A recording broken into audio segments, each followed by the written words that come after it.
All right, welcome. Come on in. Welcome to the Gies Online iMBA webinar. We will get started here in about a minute. I just want to make sure everyone gets logged in, and is able to listen and hear about the presentation. So welcome. Come on in. You see the numbers are climbing, so I'm excited.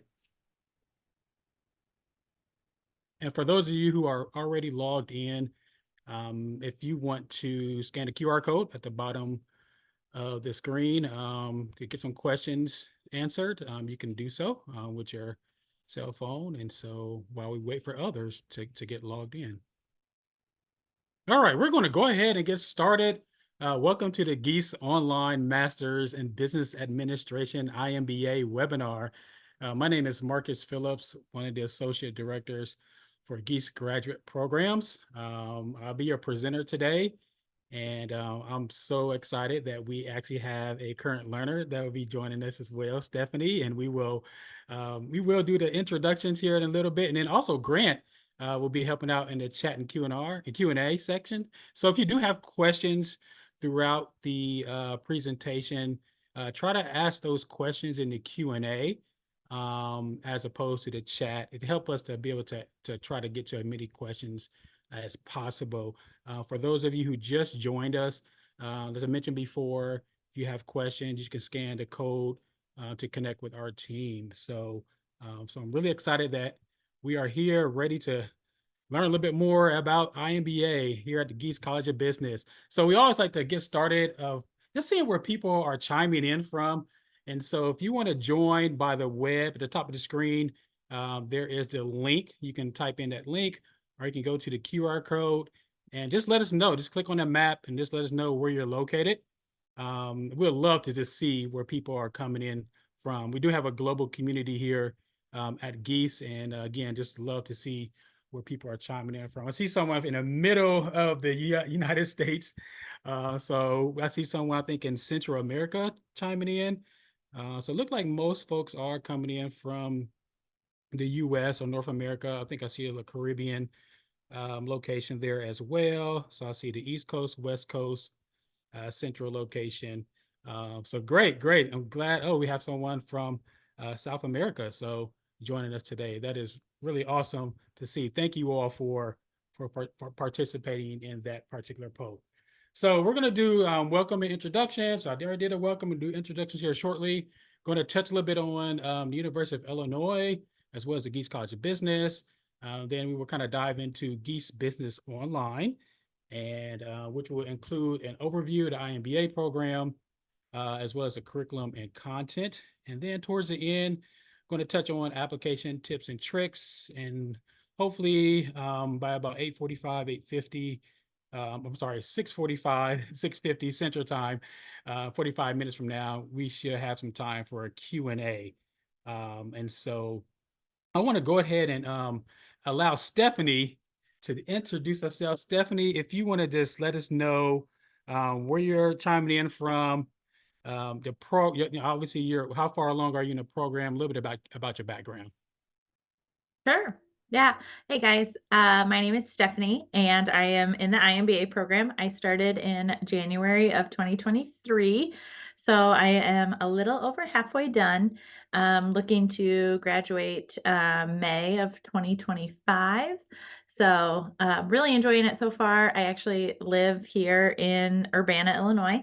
But that just, you can be from anywhere to be a part of this program. So that's the great part of it. And then, yeah, my background is actually in healthcare and nursing. So wide variety of backgrounds that you'll meet in this program. Really a great opportunity. So happy to be here and answer any questions that I can. Thank you, Stephanie. Again, I'm excited Stephanie is here. I know you guys love to hear admission folks do presentations, but we always feel it's of great value to have our current learners here answering questions, right? And so you can kind of get a real authentic understanding about our particular program. And so why choose University of Illinois Urbana-Champaign? For number one, we're a land-grant institution, which I love being a part of. Because our mission is accessibility, right? And making sure that our education is accessible to folks who otherwise would have not been able to earn a high quality graduate degree. So I'm very proud to work for an institution with that mission in mind. Highly reputable institution. As you can see on the screen, several accolades throughout. I think just recently I saw a post that Illinois was recognized as one of the, I think they're one of the new public Ivies. So that just says a lot about our reputation among peer institutions and just the public in general. We have a very large network, as you can see, over 500,000 alumni for the university, right? And so you'll see that throughout the program at iMBA, Gies Online, university, there's always alumni, internationally as well as domestically.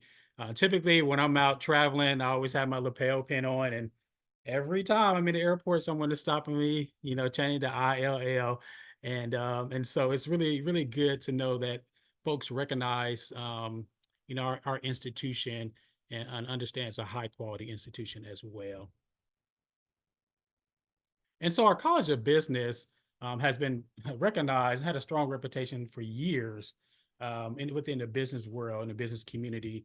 And so we've been led by the legendary Dean Brown, who will be retiring here shortly. He has done so many wonderful things for the College of Business, and I'm sure that we will find an exceptional person to take the lead and to just enhance what Dean Brown has already done for the Gies College of Business. And as you can see, we were rated the #1 business school of innovation of the decade by Poets and Quants, which is the leading online business site out there for business schools. A couple years back, we had the MBA Program of the Year, which is awesome. And this included not only online programs, but also residential programs. And so that was a huge accolade, and get a lot of credit to our faculty, staff, even our students who provided feedback on ways to enhance the program. So it's a ton of just great recognition throughout the last many years, and so we're happy that we can continue to innovate, right, and continue to offer a high quality program for our students. As you can see, there's over 79,000 alumni as well. So again, just within the business school, that's just a strong alumni base. And so I want to also mention that we have over 6,000 alumni in the iMBA program as well. So there's some strong alumni base there as well. And so I want to kind of just another poll. I only have like couple more polls left. But what has been holding you back from pursuing graduate education? So this is very just a general question, just to kind of get an idea of what been holding you back. I know cost, thank you. Cost is always a big topic, a big factor. Return on investment. I like that. We would touch on all these topics here that are listed. But I just want to kind of get a sense of the audience, like what is holding you back from this education? And so while they're going through this post, Stephanie, do you mind just kind of telling the audience why you chose the iMBA in particular? Absolutely. So part of the reason is just because I truly bleed orange and blue. I got my undergraduate degree from the University of Illinois. And like I said, I live here. But really, truly, the reputation that the College of Business had, uh, at the University of Illinois, I was very well aware of. So I knew it was just a very reputable program, and that earning my degree from here would really mean a lot, to future employers and just advancing my career. So, and then I chose the IMBA program because I kind of wanted to branch out a little bit from healthcare potentially, and just make myself as marketable as possible, for any future career endeavors. So that's my story. Awesome. Thank you. Thank you. Look forward to hearing more from you, Stephanie. So we see cost, time commitment. We will definitely touch on that, return on investment, and other maybe a question that you may have in the Q&A that we could potentially answer later on in the presentation. So these online programs, I always look at this as like a three strong pillars of our online programs. Number one, this is the flexibility of the program. And so when IMBA was first started back in 2016, we suspended our residential MBA program and put all of our eggs into this online MBA. So meaning we really wanted faculty who were great at teaching online, who wanted to teach online, who were good at teaching. We wanted to make sure we had invested, a lot of money in our infrastructure, right? In our IT infrastructure to make sure that the technology was on par. We wanted to make sure there was a support system in place.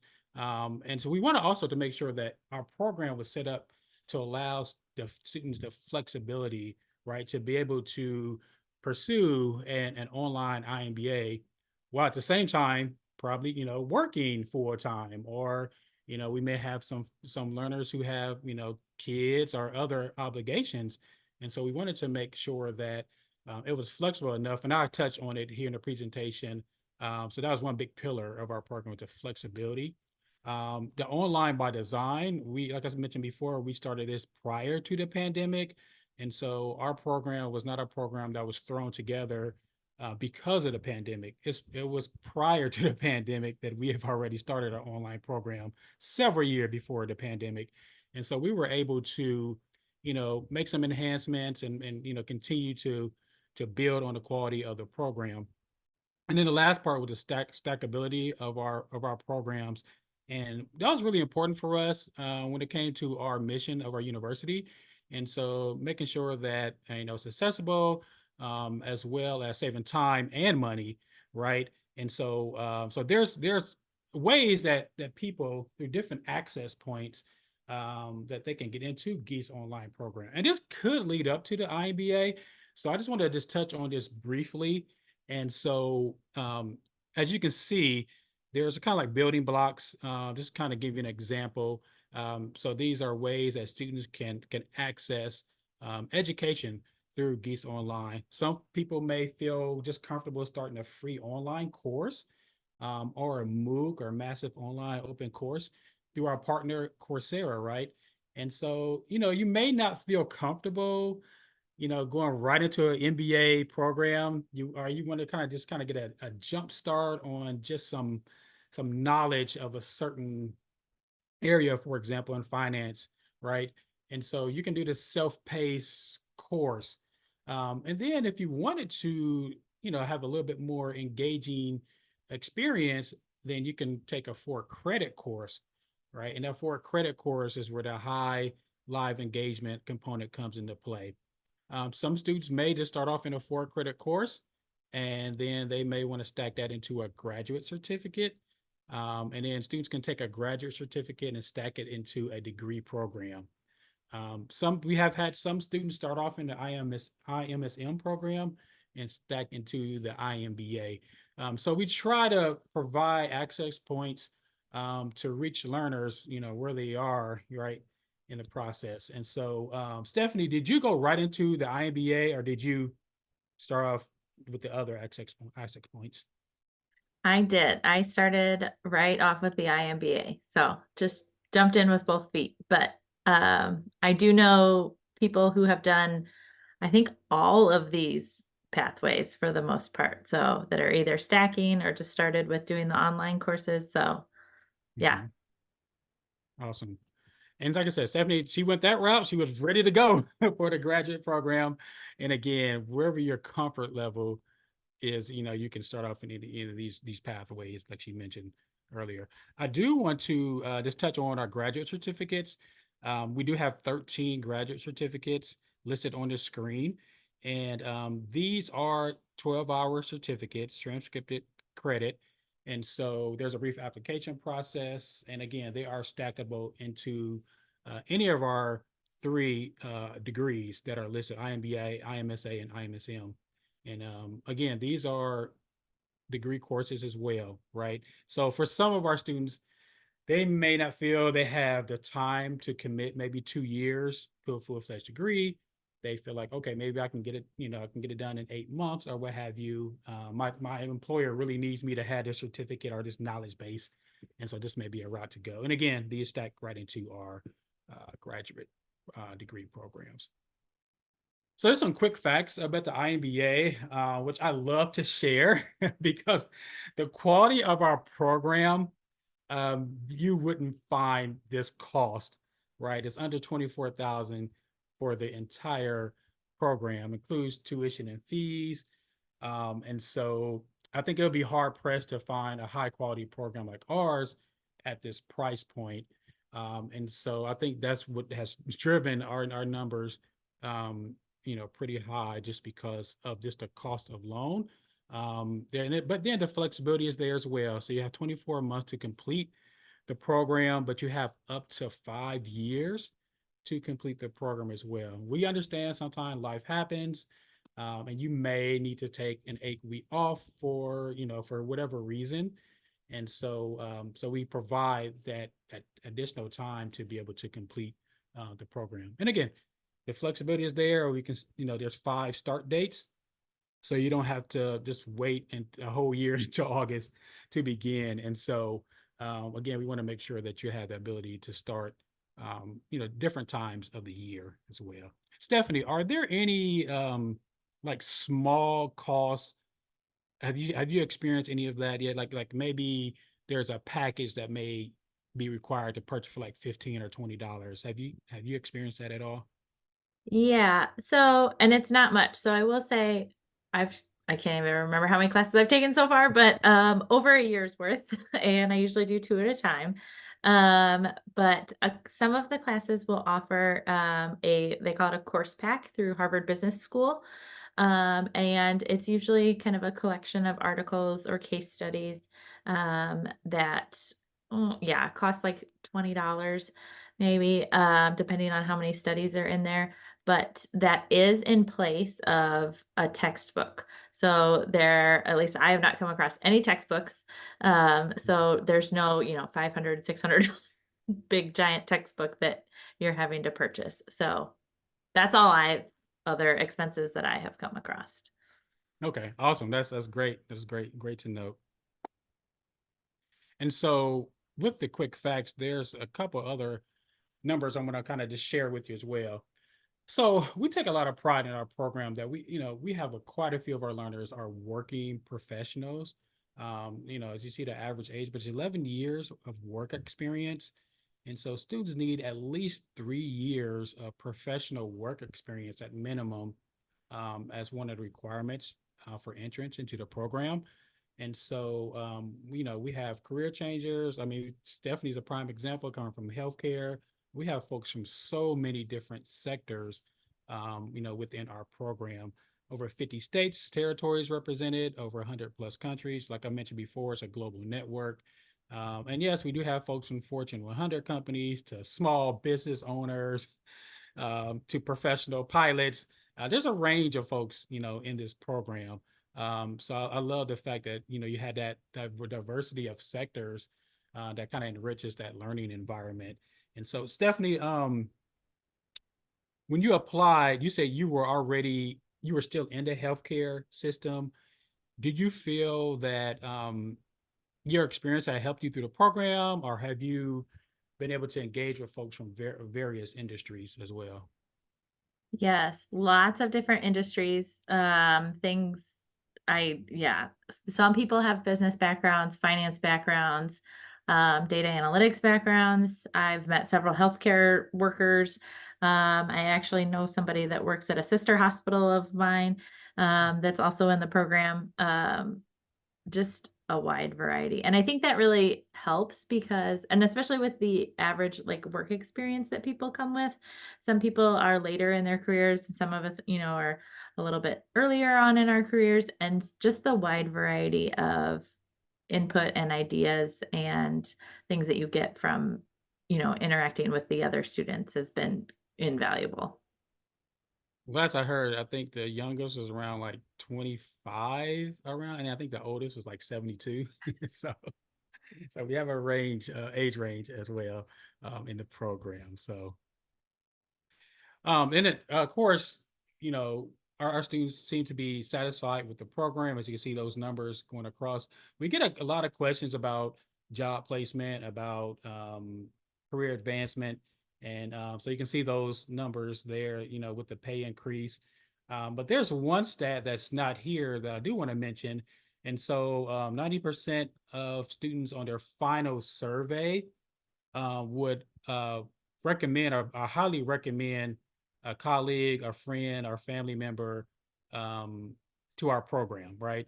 And so that to me kind of just shows, the satisfaction that they have about the program. They really enjoyed it, had a great time, learned a lot, and would recommend, highly recommend to their colleagues or family or friends. So we're very proud of that. And when we have a um, an official student organization called IGBA, and they're instrumental in, and these are current learners, right? They're instrumental in providing feedback to our leadership and to faculty about areas that are great, are working well, and then maybe some areas that we need improvement, right?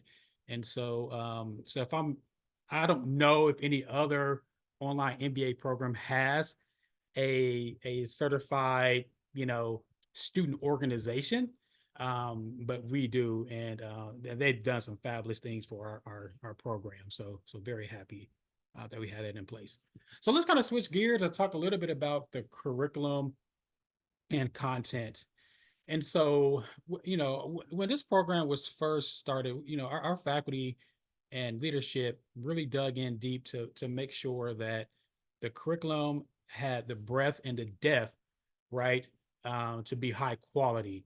And so, as you can see, it's a 72 credit hour program, right? We're not into trying to have someone complete a degree in 1 year. We want to make sure that, you're getting the breadth of range, very, very general overall solid range of coursework, right? But we also want to make sure you're getting that dig in deep depth of coursework as well. And so there's 48 of those credits are our core, and there's 24 electives, right? And so you see on the screen you have the core specializations, but then you also have your focus area specializations. And Stephanie, can you talk a little bit about like the focus area specializations? Have you kind of narrowed down your two, and how, if so, which one did you choose and how did you go about narrowing it down? Yes, I chose, business analytics and, entrepreneurship and strategic innovation. So I chose those, one, because a lot of what I do in my job surrounds, data. And so I wanted to just gain a better understanding of, how to use data, how to make it work for me. So that's why I chose business analytics. And then, really my and I just feel like too, innovation is big, especially in healthcare right now, with a lot of technology and healthcare, integration. So, that's why I chose that one, and it just sounded interesting to me, I'll be honest, but it's been It going does. great so far. It does sound interesting. Yes. Now, have you had to do a capstone project? I Yeah. did. Can you talk about that just a little briefly? Yeah, so I have taken the strategic leadership and management capstone. I actually did that last summer, getting ready to do another one this summer. And it is, yeah, 2 weeks of an intense group project, just fast paced. But the instructor was phenomenal in, providing guidance. Our team worked really well together. We get to select our teams for that. So I gotten to work with some people that I had worked with on previous projects. So I knew that, they were gonna pull their own weight, and whatnot, but, no, it was fantastic. I learned so much. It was kind of nice to see, it's almost like being in, like, an agile environment, which I just learned about in my last class, what that is, where you're, pushing out a project really quickly in 2 weeks, so it's Hmm. great. That brings me to what you just mentioned about learning something in class last week. That kind of is a perfect segue to the next question about like a return on investment. And do you feel that what you learned, how you've been able to apply that to your professional work? Definitely. Yeah, I see things, probably almost every day that at work where I'm like, "Oh, I can relate that back to what we learned about or what my last class was about. How can I apply that and, help make decisions and put myself in a position where I mean, I kind of am in my growing phase in my career and really wanting to, be noticed, be considered for promotions and things like that. So I really think that it's given me an edge and stretched me in ways that I had not really been in before. And so that's, yeah, been really appreciative for that. Definitely very applicable. Okay, that's really good to know. And so that leads us to the next slide, which talks about just wanted to quickly note this, talk about the I, because we get a lot of questions about the I and iMBA. Would that show up as online on our degree? And so it's not noted on your transcript or your degree certificate, diploma. It's going to have Master's of Business Administration. And this degree is from Gies College of Business, University of Illinois. Our classes are taught by our faculty. We don't contract out to a third party or what have you. I know we get a lot of those questions because I think, quite frankly, a lot is happening out in the online iMBA space. So I just wanted to just share that just briefly. But it goes on talking about curriculum. We talk about the online by design. So we cover time, we cover flexibility, cover cost, return on investment. Online design is the area I feel like separates our program from a lot of other programs out there because you have the asynchronous component, but you also have the high engagement component, right? And so, Stephanie, do you mind just kind of talking a little bit about what both of those component entails? Yeah. So the Coursera platform is commonly described as the like textbook of the course. So it is video lectures that have been previously recorded by professors that is going to really give you like the bulk of the education and the objectives from the course. That is work at your own pace. Um, and there's videos, quizzes. There's also some peer review assignments, but that you can, just kind of work on throughout the week. And then Canvas is where all of your deliverables are going to be. That will be where you will turn in assignments. That's where we have all the links to things like the live sessions. So there's live lectures. There's multiple sets of live lectures, and they're all recorded. So if you can't make it, that's fine. But the live sessions are a really great opportunity to engage with other students because they typically do breakout rooms, which gets you in a smaller group of students to discuss a specific topic. And it's also where the professors in the live lectures kind of expand on the Coursera material that you had already listened to.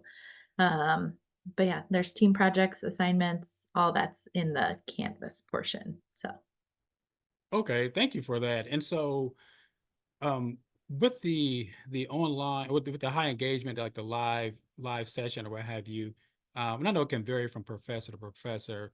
Do they typically offer those like multiple times, like during a Tuesday, for example, throughout the week, where we understand we have people from various time zones or what have you? yes, yeah. So most it's usually like I feel like I said that they'll pick one day, whether it's Wednesdays, Thursdays, or they'll kind of split it between 2 days, but there's typically three options for live sessions per week. It's the same content, so you don't have to attend all three. You just attend one or watch the recording. But yeah, one sometimes in the morning, early, late afternoon, and then later at night. Usually I'll find too. So try to accommodate everybody, yes, in all time zones. And just to let you know, I think we have over 250 staff in our teaching and learning unit to accommodate like the number of online learners in our programs. And so there can be instructional designers, teaching assistants, folks in the tech background or what have you. This is such a large support system to help the faculty, help everything run pretty smoothly. So yeah, and so in the next slide is I'm not going to show a video, but this is just some pictures of some of what our faculty are doing in terms of teaching courses or what have you. I know Stephanie here, students typically have questions about just classes in general, like, do you feel like, just kind of describe the classes in general. I know they can be a range because you have quantitative, qualitative classes. Do you feel like you are engaged when you're attending those live sessions? Yeah, definitely. It is kind of amazing because I feel like the first class that I took probably had like, I don't know, like 300 people in a live session at one time, and I was like, "Holy cow." But, Mhm. most people have their cameras on. Like I said, there's the breakout rooms where you get to be in small groups and discuss things. You can raise your hand, type questions in the chat. The professors will call on you. And then as the, 8-week course rolls on, if you're engaged and having your camera on and stuff like I mean, they get to know you and you get to know them so much more, and I think you'll get so much more out of it the more that you are engaged and put into it, but they really have done a phenomenal job with not making it feel like you're just, like, sitting there listening to someone drone on. And how small? That's a really great point. And and how small are the breakout groups? Would you say, or what's the average size? Would you say in your experience? Usually, like, 5 or 6 is probably Okay.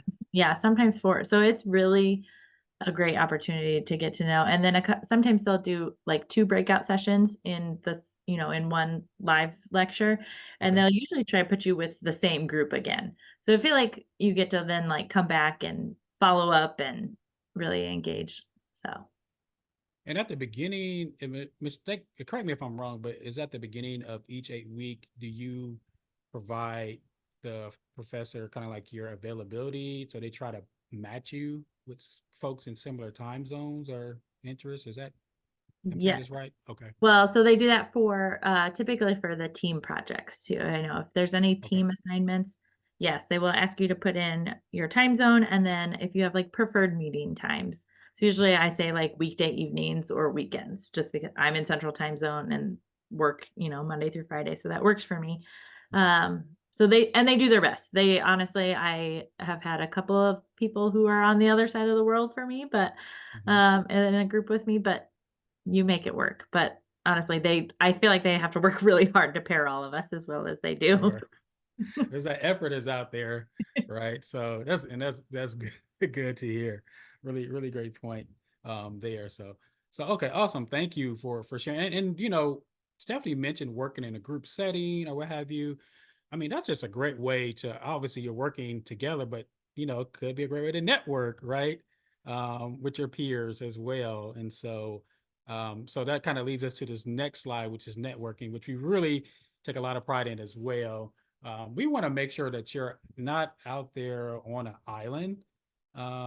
Just for example, we want to make sure that you do have a community within the iMBA or all our online programs, right? Obviously, you have to put some effort and put some skin in the game as well. But there's quite a bit of networking opportunities in this virtual environment, right?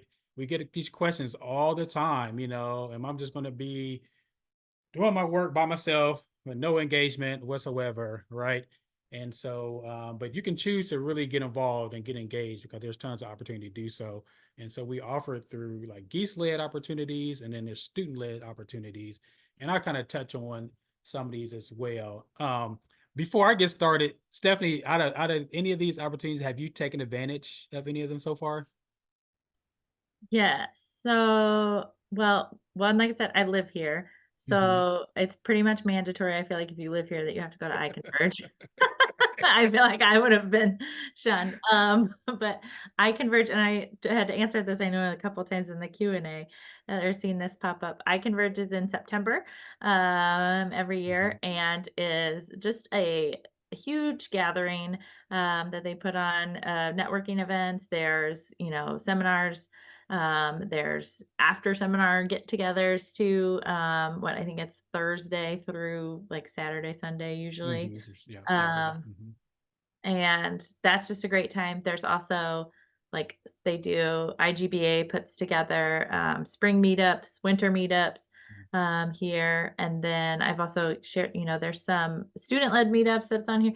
So you'll see sometimes some things pop up like, hey, people in the like Cincinnati area all want to get together and grab dinner. And so, if you're near there, go for it. So those are a little bit more, informal probably, but still a great opportunity to get to know people in your area, especially. And then I am a ambassador and new student guide, so that's part of the reason why I'm here. But Oh, yes. And we have, I can't remember the exact number, but it's quite a few of you that are ambassadors. And so I think that's just a testament, of the program and just the environment and the community. And we are just immensely thankful for folks like Stephanie that are able to come on and share their experience and answer questions. And so yeah, and so with our geese led opportunities, um, you know, I'll kind of just touch on. I know Stephanie talked about some of these, but like the immersion, we tend to put on, I guess, 4 to 5 immersion opportunities a year. It can be both domestically and internationally. Matter of fact, I think we have a class that's going to Singapore and, if I'm not mistaken, Malaysia here in the next couple of weeks, a week or so, for an immersion experience. I think they're going to South Africa in the end of July. And so these experiences obviously enhances the learning experience. They do come with additional costs, so I do want to disclose that. And so it could be a couple of $100 to several $1,000 depending on like the location, the duration that you're going to be at that locale. And so again, this is a great way to just project-based learning. Obviously, to know the culture of that city, the business climate as well. This is a picture of a class. I think it's about 25 to 30, if I'm not mistaken, students that are in this class. And so they're just immerse themselves in that, in that city, in that business environment.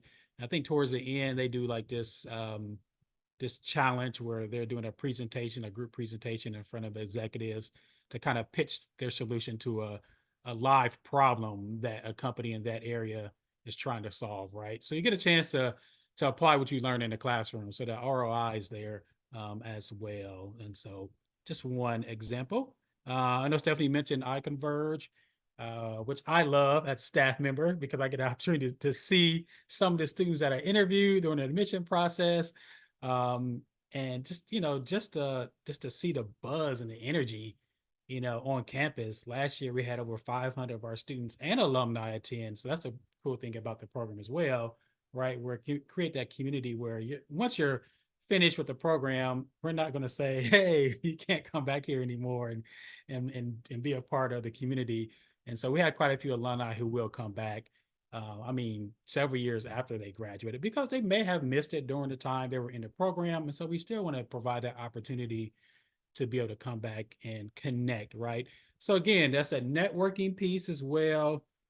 Again, we had a solid showing, actually a great showing, over 38 states represented, 32 countries represented as well. Right in the middle, there is a group that is actually in one of our studios, right? And so a faculty member just, get a tour of the studio, which is pretty cool, right? To see the behind the scenes, how everything kind of come together within a program. So iConverge is it's a great, great, great program. And then, we have, Workplace, which is our online student platform. Stephanie, do you utilize Workplace at all? I do. Okay. Workplace is great. I feel like I describe it as like Facebook for Yeah. the iDegrees for it looks a lot like Facebook kind of when you're navigating it. There's also a messenger side of it. People will form groups for various things. Specifically, a lot of times they'll get groups for classes. So it'll be, like I'm in summer 2024 Fin 571 because that's what the class I'm taking this summer. So then that's everybody that wants to join is in that workplace group, and then we can, share things, discuss, set up study groups. So yeah, it's great. And I see on there too, I do, social events. The IGBA has a workplace group on there too that you can, get notified of all their events. it's just a great way to stay connected with what all is going on. I agree. And then here are some pictures of some of the student meetups that Stephanie mentioned earlier. And some of these meetups are just kind of organic, right? Our student learners, like, hey, we have this, Gies Club in DC, let's meet up every third, Friday or something, and at this restaurant or what have you, just to connect, right? Just to kind of stay connected and meet in person. And so it really depends on the chapter or the city actually or the group. And so so some of these are informal gatherings. At times we have professors who will travel, whether it's domestically or internationally, and they'll let our online staff know, like, hey, I'm going to be in Greece and Athens. If there's some learners out here, let them know I'll be willing to sit down for about an hour or two, just for an informal, connection or what have you. So that happened quite often. And then at times we will have formal gatherings, like we call them iConnects, where maybe an alumni or someone in leadership will, speak for about 20 to 30 minutes or 15 minutes or what have you over dinner. And then we just kind of just, casually network during that time and connect. So again, these are just various ways that students can get connected in our program. So, but then at the end, we think about, okay, the virtual community, we think about, okay, I had the opportunity to get connected virtually with my peers, in this learning environment. But what if I need assistance, with understanding degree requirements or the policies or just planning my, when I'm going to graduate, right? What happens if something comes up in life and I have to stop what I'm doing for 8 weeks or for 16 weeks? Who can I sit down with to kind of figure out, my game plan, right? And so that's what our student academic success team is here for. Is to provide that support, the academic support. And so it can be through express advising, where you may just have a quick question, you may just answer that question pretty quickly. But if you need, more time to, based on your situation, then you can set up a one-on-one appointment with our team as well. And then there's also email support. So of course you have your faculty member, you have your teaching assistants, you have your peers in the classroom, but you also have a student academic support team, success team to support you throughout your journey, your educational journey. So Stephanie, have you been able to utilize this team? And if so, how was your experience? Yeah, I used met with an advisor for degree planning pretty shortly after I started. And I will start off by saying that this is absolutely not required, nor do they necessarily recommend that you do it right away once you started. But I wanted to try to plan things out as best as I could ahead of time because that just works good for me. Um, and so I met with an advisor and they helped me plan out my degree, what I wanted to take when, just so I knew I could kind of stay on track and graduate when I wanted to graduate. They were extremely helpful and knowledgeable. The email support that is a part of all across the program, though, is also immensely helpful. Anytime you have really any issue, they are very responsive and you get, specific personalized feedback. So they've been great. That's great to hear. Thank you for sharing. Mhm. And so I think I had this the second to last post. So what part of the application looks time consuming or most difficult for you? So we discussed Geese Online. We talked about the curriculum. We talked about networking. I'm moving now towards the application process. And so I just want to kind of get an idea of what has, I guess, been the most difficult or most time consuming. Oh, the recommendation form. Okay. I mean, we get most of the time, everyone would answer all, would check mark all.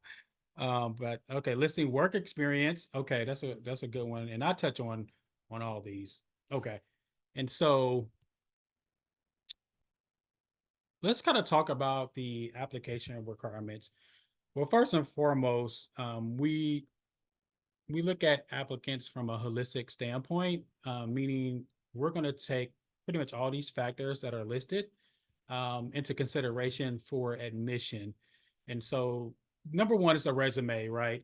And so, like I mentioned before, for the iMBA program, you need at least 3 years of professional work experience. And so, and we want that, right? We want to make sure our applicants have some type of professional work experience, so they can, so it helps them to like help us and know that there is something you can bring to the table based on your professional work experience over the years, right? And so your resume does not have to be on, to be frank, not 20 pages or anything like that. We don't need a CV. We want to just make sure that your resume is pretty much aligning what you put on your application. So, your most current positions, I would say, well, maybe to highlight, because I know there's some folks who have 15 years, 20 years of work experience. And you don't need to have bullet points for every single work experience, right? Maybe a 1 or 2 pager will be suffice. And then with your application, your academic, make sure you include your academic history, all your transcripts, and or mark sheets if it's an international university. And then make sure that the mark sheets that are being sent from those institutions are in English. So then that way it won't hold up the application review process. And so just wanted to share that. The graduate college requires academic statement plus a short answer personal statement. And so it's just your way of just showing what you can bring to the program, right? To our graduate school as well as our online iMBA program. The grad school does require a 3.0 cumulative GPA. And so I don't think that's on here, but that's something to keep in mind as well. 2 recommendation forms. So the way this works is pretty simple, to be honest.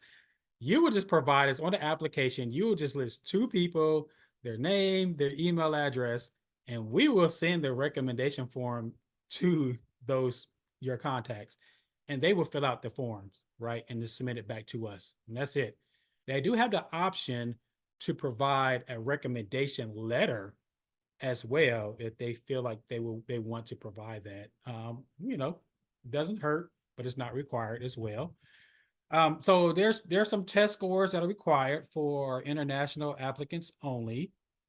But there is a way to maybe have this requirement waived.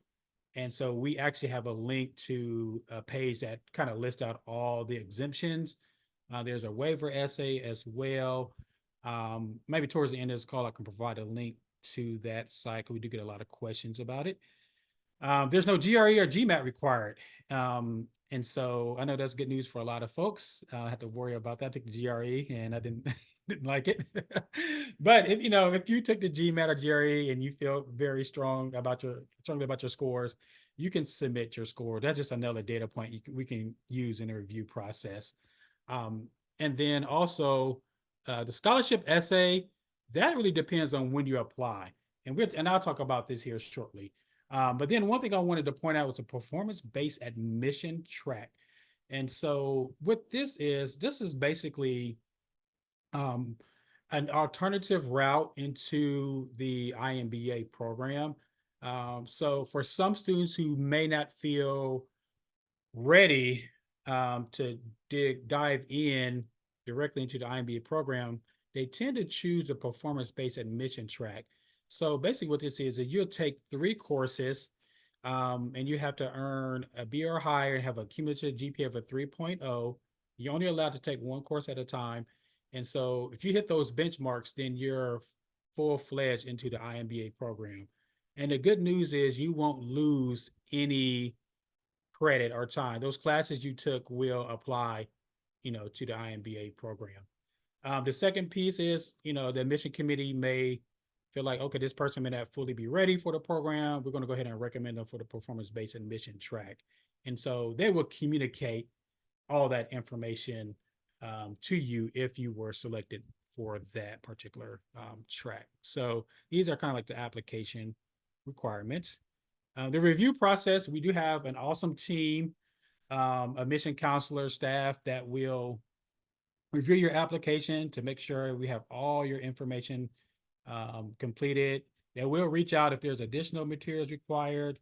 And then once everything is complete, you will receive an email to schedule an interview with folks like myself or my colleagues within admissions, and it's about a 15 to 20-minute interview. It's your time to shine, your time to just show us how you engage virtually, tell what you can contribute to the program. I love it because I meet so many awesome people during this time. So that's just one little small piece of the holistic application review process. Like, how are you engaging, online? So, Stephanie, do you remember your interview, and how was it? What was your take on it? So, I do. Mine was, and somebody asked this too, and I said mine was pretty laid back. You actually interviewed me, I'm pretty I sure. did. That's fine. You don't like, do not feel bad that you, but I was just like, man, I know that voice. And then I was like, yeah. No, I felt like very, I don't want to say like, it's kind of laid back. I learned a lot about the program. Just got a chance to share y- why I wanted to, be in the program, what I felt like I could bring, as far as just, my different kind of outlook and insights on things. Um, yeah, I don't, it was good. I was nervous, I feel like as everybody probably is, but once it was over, I was like, "Oh, that wasn't so bad." Yeah, any tips or like advice that you may have for folks, that may be nervous about the interview? I would just try to prepare a little bit ahead of time. I mean, I know you can, like, Google common interview questions online and stuff like that, and just really think about, why you're making this decision, because it is a big decision. It's gonna pretty, significantly impact your life and your family's life for the next 2-ish years. So really think about why you wanna do it and be able to express that. I think that's, gonna make a difference. That's what they wanna hear. So, at I least that's 100% what agree. I did. 100% agree. And I feel like I think one of the things I always like to hear is students who did some homework, right, and understanding. Okay, this is the iMBA program. Like Stephanie mentioned, like I'm know what you're getting into, right? And so having some knowledge of what the program entails, right? So going to our website, just kind of perusing around and looking at the iMBA overview, just kind of looking through the curriculum. And I love to hear students who say, "Oh man, this one focus area drew my attention." Like Stephanie was talking about the innovation, so it kind of helps us to like, okay, this person is they're serious about our particular program, so that could be helpful as well. And so just quickly, the application process. And so the first deadline actually passed May 2nd. And so when I mentioned the scholarship piece and the review process, um, that deadline has passed. Okay. And so if you're looking for a scholarship for at least starting August or October, that application has passed for that. However, you still have time to apply to receive the benefits listed on the screen, meaning no application fee, early access to networking, Coursera, and priority registration as well. And then, of course, why Gies, our associate dean, Arissa Brown, is pictured here. I would say that's a big reason. She's an awesome leader and has done a great job of making sure that the program is of quality. But again, just the flexibility, affordability, course structure, having learners like Stephanie being part of the community. So there's a lot of great qualities for our program, and so hopefully you learned a lot today. And we have a great team. If you do have additional questions, tomorrow, next week, or what have you, that'll be totally fine. For the time being, I think we only have like 5 minutes left. So I hope you all enjoyed it. You had to answer this question. I'm going to skip to, contact us. Like I said, if you have additional questions, you can email us, give us a phone call or the QR code, because I want to stop sharing and just provide a couple of links. So one, I'm going to provide the English proficiency link. And Grant, was there anything that we didn't cover that you can think of that might be helpful? Don't think Or so. No. okay, Think you went through most of it, yeah. okay, no problem. Thank you. And so here's a link to the English proficiency requirements for grad admissions. Um, and also it also lists out the test scores and minimum for full admission or limited status, as well as requirement exemptions if you scroll down toward the bottom of the page. So that should answer a lot of questions. Also, I didn't get a chance to actually read this article in full, but I think this would be a really good article to read regarding AI um, in in the classroom in business education. So we have this guy named Robert Bruner, who's a pretty cool title, Chief Disruption Officer, right? And so he's just huge on AI, and he's at the forefront of implementing AI within the business curriculum. Obviously, that's a hot thing right now, right? That's going to be a big part of the future. And so, again, where that innovation piece comes into play, we have folks like Robert who, again, are at the forefront of changes, of innovation, or what have you. So, I started reading that article and some good stuff in there. I feel like it may be good for you all to read as well. Was there any questions I didn't? You said I pretty much answered the questions. Grant. Yeah, there's just a couple in the chat that we're still kind of finishing up. Oh, okay. Okay. Awesome. Um, all right. I think we are good to go. And then lastly, I'm going to provide a link to the performance-based admission track here. So if you do have questions, I want to get these links to you before we run out of time. So at least you can bookmark those. And again, if you can read through them, if you have questions, just let us know. The 3-year work requirement, we're really looking for full-time professional. And of course, that can vary, right? You may be an adult student that is working full-time and you just went back to get your bachelor's degree. So it's on a case-by-case basis. So it's we don't necessarily count internships as full-time professional experience. So keep that in mind, or like work that is at the university while you're an undergrad student, right? And so we want for professional work experience. And so, good question. You should receive some information in terms of course registration if you've been admitted. I want to say in June, if I'm not mistaken. But you'll receive an email regarding your registration for courses. The recording should be available, I would say, within 48 hours. And so thank you, David, for that. Undergrad transcript does not follow GPA yardstick. I would just go ahead and just submit your transcript. And so our graduate college, they have a way of they have this system determining the quality of your work. And so if you don't have if whatever your GPA, whatever your GPA is, and the format that your school used, just put that information on your application. And so and again, our graduate college will probably reach out to your institution to get more information to help them assess the quality of the education and how well you did at that institution. So that would be my advice there. I think I answered pretty much the ones that were left. And it's 7 o'clock. Okay. All right.